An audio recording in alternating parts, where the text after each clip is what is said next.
Good evening, and welcome back to Campfire Stories. Pull your chair a little closer to the fire, because the damp gets into your bones out here past the ridge. This one is fiction, mostly. But it happened behind my own property, in the cedar swamp below the granite, so forgive me if my voice shakes a little tonight. It's fiction, folks. And his voice shakes because it's cold and he left his good sweater on the porch railing again. It started on a Tuesday in October.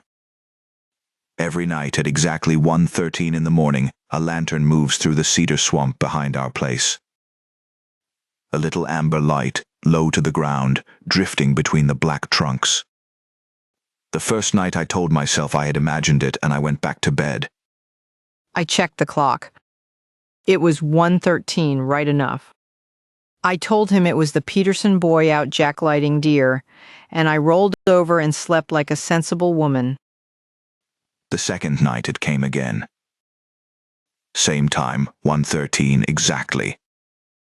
It floated along the old logging trace, paused where the trace bends toward the low ground, then moved on toward the river.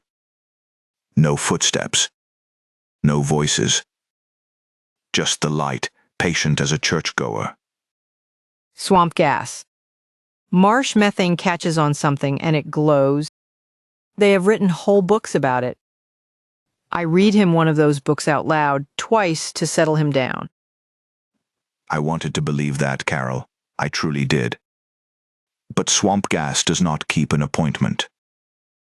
12 nights running, 1:13 on the nose. You could set the kitchen clock by that light. So now the swamp keeps a schedule. Fine. I told him it was headlights off the county road, bouncing up through the trees. Perfectly ordinary thing.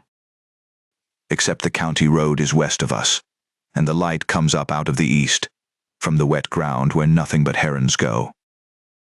And it never blinks the way headlights blink.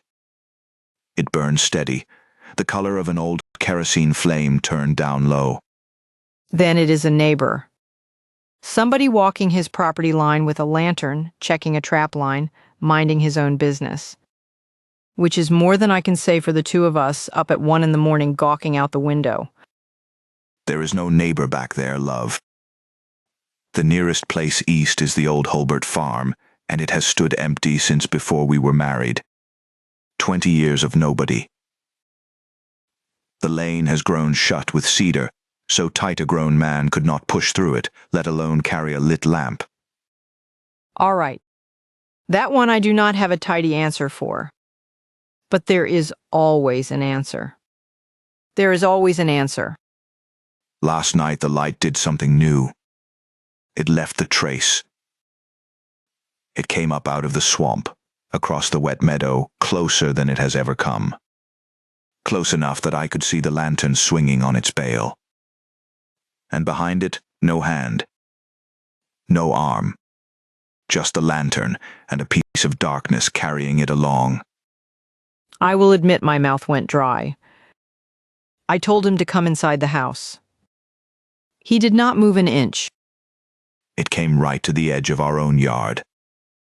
Right to the ring of the campfire, where the firelight gives out and the dark begins. And there it stopped.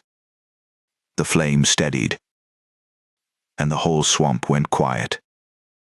No frogs, no wind, not one sound. You could have heard a pin drop in the next township. I had my hand flat on the door. And then a voice came out of the dark behind that lantern. Low and kind and terribly patient. And it called me by a name, Carol. A name I have not been called since I was 7 years old. Nobody here knows that name. His own mother took it to her grave. I never once heard it in 30 years of being married to the man.